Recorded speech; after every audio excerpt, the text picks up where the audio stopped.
La enfermedad de Parkinson es un trastorno neurológico crónico y progresivo que afecta el sistema nervioso central, especialmente las áreas del cerebro que controlan el movimiento. Esta condición de salud da lugar a altas tasas de discapacidad y hace necesaria la atención permanente. Además, muchas personas con mal de Parkinson también terminan padeciendo de demencia. Pero, ¿qué factores de riesgo genéticos se tienen identificados en la enfermedad de Parkinson? ¿Podría el diagnóstico preciso en las etapas iniciales de la enfermedad mejorar el estado de salud del paciente? ¿Qué enfoques terapéuticos existen para proteger las células nerviosas del cerebro y ralentizar la progresión de la enfermedad? ¿Qué beneficios tiene la actividad física regular en la mejora de la calidad de vida de los pacientes? Hoy Mitos de la Salud dialoga sobre la enfermedad de Parkinson para fomentar la solidaridad, la empatía y el apoyo a las personas que la padecen. Con Vivian García y una voz autorizada de la neurología en Cuba. Gracias a mi colega Giancarlos por su presentación. Vivian García, conductora habitual de este espacio, hoy cumple con otros compromisos profesionales, de manera que para mí es un placer compartir estos casi 30 minutos que dedicamos en nuestro programa Mitos de la Salud a desentrañar cuestiones relacionadas con padecimientos. Un programa, como siempre acostumbramos a decir, donde se dan la mano mente y corazón. Y para esclarecer las no pocas interrogantes que en torno al tema del Parkinson se siguen generando en nuestra población, hoy contamos con la valiosa presencia del doctor Yanot González González, especialista de segundo grado en neurología y profesor auxiliar de la Universidad de Ciencias Médicas de Holguín. Además, desarrolla en este momento una tesis, una investigación de doctorado precisamente relacionada con el Parkinson. Doctor, un placer. Bienvenido a nuestro programa Mitos de la Salud. Muchísimas gracias a ustedes por permitirnos estar aquí para hablar un tema tan sensible como la enfermedad de Parkinson. Cómo no, muy sensible, y seguramente que vamos a ayudar a entender mejor sobre este tema a la familia y también al paciente, a quien padece la enfermedad del Parkinson. A propósito, ¿qué le parece si comenzamos este diálogo explicando de forma sencilla qué es el Parkinson, doctor? ¿Qué es esta enfermedad? La enfermedad de Parkinson es una enfermedad neurodegenerativa. Eso quiere decir que se produce una degeneración de las células del sistema nervioso central que producen dopamina. La dopamina es una sustancia que interviene en la realización de los movimientos. Sí. Y por lo tanto, cuando hay déficit de dopamina, hay trastornos con los movimientos, tanto como el inicio como la realización de los movimientos. Usted me decía, es el combustible. Es un combustible. Vamos a decirlo con utilizar ese término coloquial. Coloquial, que es como un combustible para echar a andar nuestro motor, que son todos nuestros músculos, nuestras articulaciones. O sea, cuando eso no está, cuando hay déficit de esta sustancia, de la dopamina, pues aparece esta enfermedad, que es la enfermedad de Parkinson. Precisamente hay una relación muy estrecha entre la actividad motora y la propia enfermedad del Parkinson. Ahorita creo que podemos explicar un poco más sobre esta, ya le decía, relación. ¿Qué factores de riesgo genéticos intervienen en el padecimiento del Parkinson? O sea, ¿qué factores de riesgo están relacionados específicamente con esta enfermedad? Actualmente hay muchos estudios acerca de los factores de riesgo que producen la enfermedad de Parkinson. En realidad, ningún estudio ha arrojado una luz real de cuál es realmente un factor que esté provocando la enfermedad. Pero se han invocado, por ejemplo, los pesticidas, los herbicidas, la exposición a esta sustancia, la exposición a plomo, a manganeso, los traumatismos cráneoencefálicos, como posibles causas que en un futuro puedan desencadenar la enfermedad. Pero eso no está comprobado todavía. Estas pudiéramos decir que son factores ambientales que pudieran influir, doctor. Sí, esos son factores ambientales que influyen en, como estamos diciendo, en la posible aparición de la enfermedad. Hay factores también que son del individuo, que están asociados fundamentalmente a la edad. O sea, todos sabemos que los pacientes con enfermedad de Parkinson, en su mayoría, son pacientes mayores de 60 años. ¿Cómo no? y a medida que pasa el tiempo, pues esta proporción aumenta. Se dice que los pacientes mayores de 80 años, alrededor de un 2% pueden tener enfermedad de Parkinson. No es que todos los pacientes mayores de 60 años tengan Parkinson, por supuesto. Claro, bueno aclarar eso. Hay una mayor incidencia de esta enfermedad en estas edades. Bueno, como en cada emisión de nuestro programa tenemos un mito que el doctor Janot nos ayudará a desentrañar casi al final de esta emisión. Llámenos al 2445-3447 para ayudarnos a responder a esta interrogante. ¿Es cierto, falso, mito o realidad que las personas con Parkinson siempre tienen temblor? ¿Qué cree? Marque el 2445-3447 y comparta además cualquier duda, cualquier interrogante o también experiencia relacionada con el acompañamiento a alguna persona familiar especialmente que padece Parkinson. Como familiar o como paciente que padece el Parkinson también sería muy útil compartir aquí en nuestro programa Mitos de la Salud esa experiencia. Recuerde, 2445-3447. Ahora le propongo al doctor Janot hacer una pausa en esta conversación e irnos hasta las calles holguineras para conocer las opiniones de los holguineros entrevistados por mi colega Giancarlos en torno a la enfermedad del Parkinson. Así que Giancarlos, adelante, bienvenido.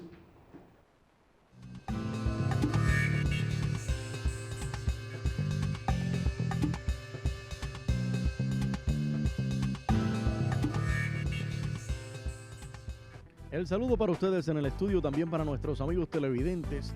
Ya nos encontramos en exteriores para saber qué conocen las personas sobre el tema de la tarde relacionado con la enfermedad de Parkinson. Acompáñennos. ¿Has escuchado hablar sobre la enfermedad de Parkinson?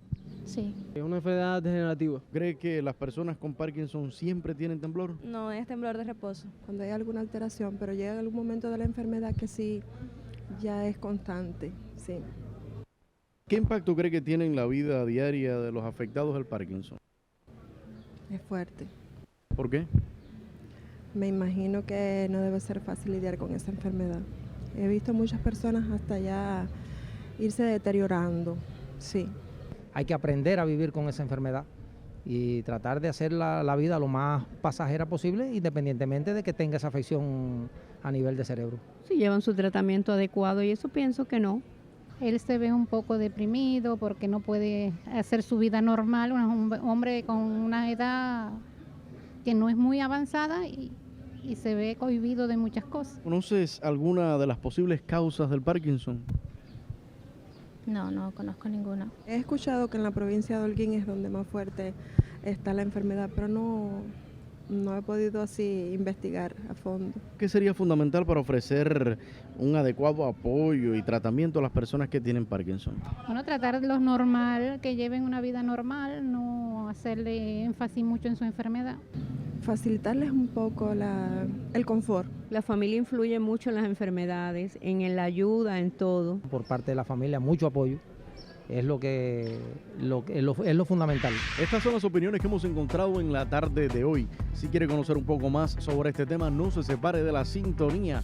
Ahora devuelvo la señal a los estudios centrales. Continúe con Mitos de la Salud, el programa donde se dan la mano mente y corazón.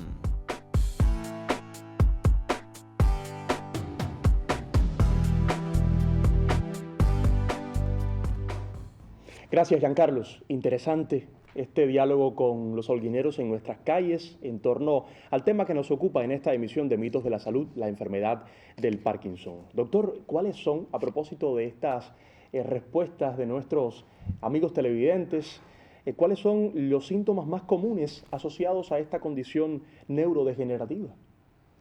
Bueno, los síntomas más comunes están relacionados primeramente con la parte motora.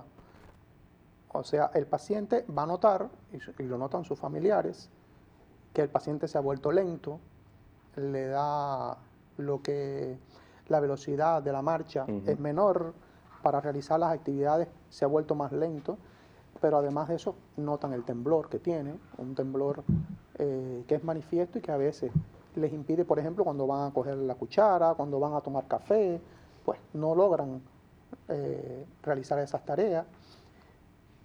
Están rígidos, los tocan y sienten rigidez, sobre todo en los brazos, o sea, en los miembros superiores, aunque también pueden ser en miembros inferiores. Y en las etapas avanzadas, pues tienen también trastornos posturales. Esto es la parte motora. Sí. Porque el Parkinson también se acompaña de un grupo de síntomas que se clasifican como no motores, que afectan también al individuo. Por ejemplo, ansiedad, depresión. Lo refería a una televidente. Sí, es muy así y tiene varias causas. Por un lado, muchas veces el Parkinson cursa con una demencia y tiene depresión, pero también esta incapacidad motora que muchas veces lo saca de su trabajo también le da depresión. Pero junto con eso también tienen trastornos del sueño, tienen trastornos urinarios, tienen trastornos en sus relaciones con las demás personas, en su vida sexual. O sea que el Parkinson es una enfermedad que abarca todas las esferas de la vida del paciente. Y de ¿Cuáles la familia. son, sí, sobre todo de la familia, cómo Sí. no, cuáles son los métodos diagnósticos más comunes para identificar el Parkinson en etapas iniciales? El diagnóstico de la enfermedad de Parkinson es básicamente clínico. O sea, por la clínica que tiene el paciente, uno le examina y según un grupo de criterios internacionales que están muy bien definidos, pues se diagnostica la enfermedad de Parkinson. Por supuesto, hay veces que hay que realizar otros estudios, por ejemplo, resonancia y tomografía para descartar otras causas de síntomas parkinsonianos, porque hay otras enfermedades que pueden dar estos síntomas, pero básicamente el diagnóstico es clínico. Ahora, doctor, ¿podría ese diagnóstico preciso, oportuno, temprano, en etapas iniciales de la enfermedad, mejorar el estado de salud del paciente? Sí, el diagnóstico oportuno de esa entidad va a mejorar la evolución y el desempeño del paciente. ¿Por qué motivo? Porque usted va a poner un tratamiento que no es solamente tratamiento medicamentoso, o sea, no es solamente a base de medicamentos, sino también ese paciente va a llevar una terapia rehabilitadora, con fisioterapia, con ejercicio. También se le indican, por ejemplo, tai chi, musicoterapia, terapia del habla, o sea, un grupo de tratamientos que van a hacer que estos síntomas de los que hemos hablado, o sea, la dificultad para la marcha, la dificultad para realizar los movimientos, pues mejoren y el paciente se pueda desenvolver mucho mejor en sus actividades de la vida diaria. Esto favorece al paciente y, por supuesto, favorece a los cuidadores y a la familia en general. ¿Qué enfoques terapéuticos existen para proteger las células nerviosas, a las cuales ya usted hacía referencia, células nerviosas del cerebro, y ralentizar la progresión de la enfermedad? Actualmente existen varios estudios y hay un tratamiento que se utiliza para la enfermedad que es a base de fundamentalmente de levodopa, carbidopa, que eso es muy eficaz. ¿Es un medicamento esto? Sí, eso es un medicamento de elección para el tratamiento de la enfermedad. Pero también los ejercicios, aunque no van a detener el progreso de la enfermedad, sí los ejercicios aerobios, la rehabilitación, todas estas técnicas de tai chi, de medicina china, de musicoterapia, van a mejorar la evolución del paciente y van a dar una mejor calidad de vida a ese paciente. ¿Y qué me dice, doctor, de la importancia de un enfoque multidisciplinario en el tratamiento de la enfermedad del Parkinson? ¿Cuáles son las opciones terapéuticas más actuales y efectivas atendiendo precisamente a este enfoque multidisciplinario? O sea, hay otros especialistas que intervienen en este tratamiento, además de los neurólogos y de los rehabilitadores. Sí, sí. El tratamiento es multidisciplinario, porque a veces cuando nos suscribimos solamente al neurólogo que le puso tratamiento farmacológico, no termina ahí, porque el paciente con Parkinson va a necesitar, ya hablamos de la parte del rehabilitador, Sí. pero también va a necesitar un médico psicólogo que atienda la parte esta afectiva, los trastornos de ansiedad, de depresión que se presentan en estos pacientes, y en etapas avanzadas necesita también un tratamiento por parte de psiquiatría. Pero también está el enfoque nutricional del paciente.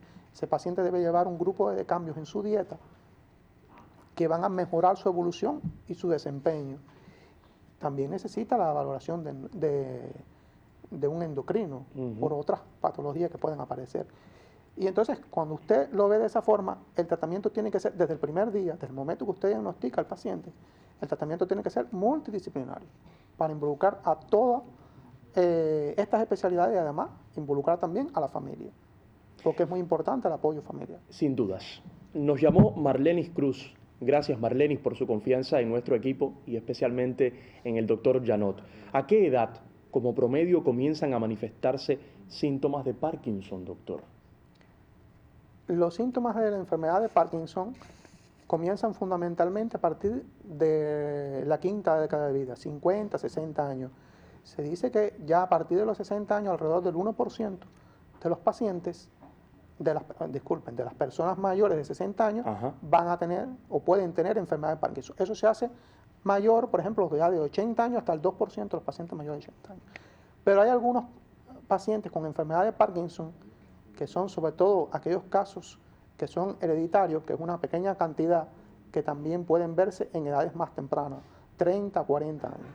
O sea, es fundamentalmente de edades mayores de 60 años, pero se puede ver en algunas edades anteriores. Usted refería ahorita a la importancia de distinguir entre la propia enfermedad del Parkinson y síntomas parkinsonianos de otra enfermedad.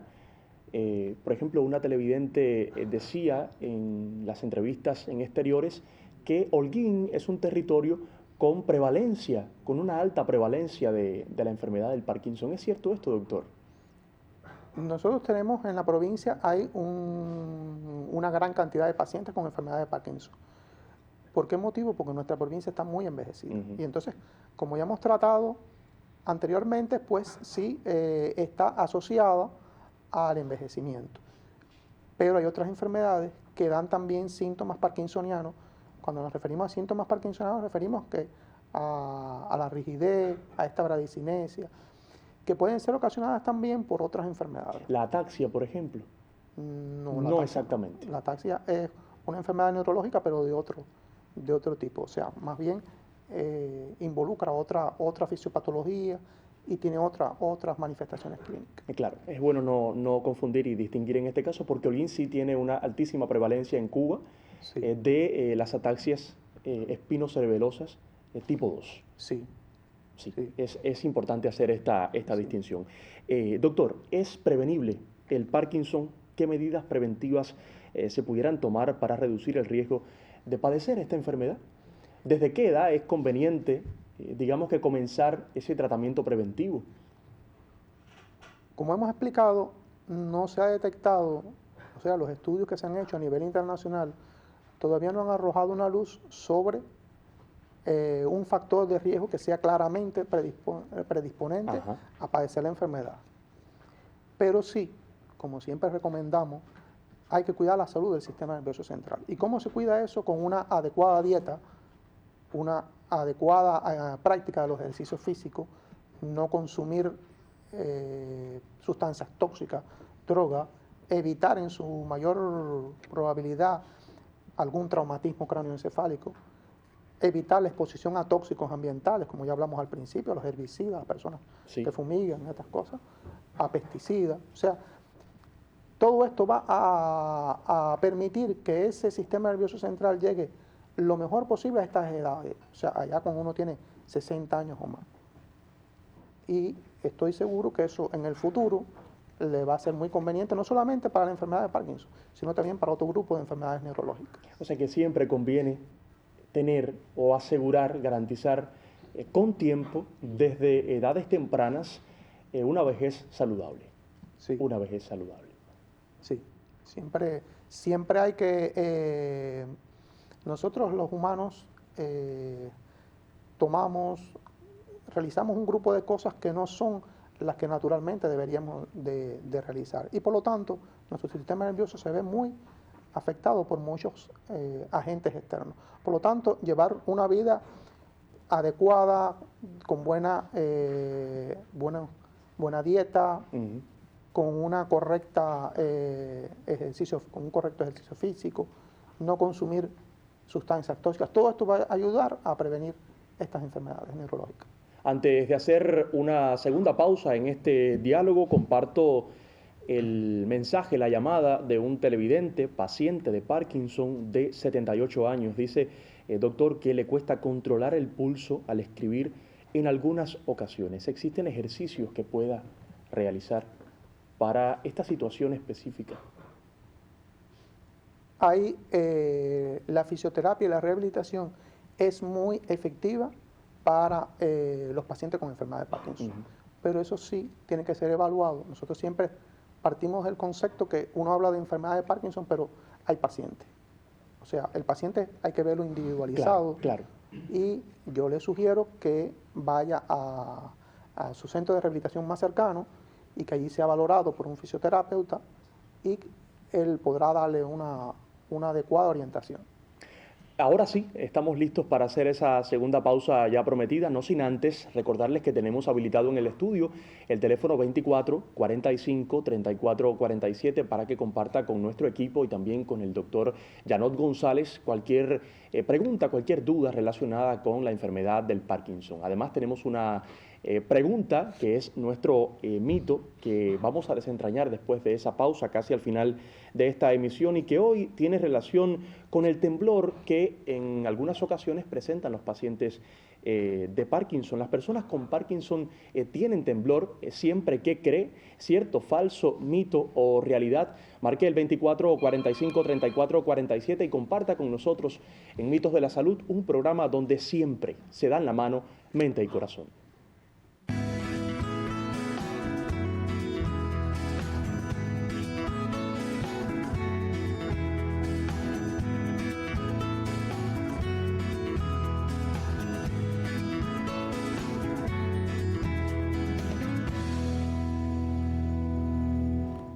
Seguimos al diálogo con el doctor Janot González González, especialista de segundo grado en neurología, profesor auxiliar de la Universidad de Ciencias Médicas y como le comentaba al principio de nuestra emisión, en este momento desarrolla una investigación, ¿verdad, doctor? Su doctorado precisamente sobre el Parkinson, sobre este padecimiento. Entonces me atrevería a preguntarle qué avances existen en cuanto a investigaciones sobre la prevención o el conocimiento de la enfermedad del Parkinson que podrían ser prometedores en el futuro.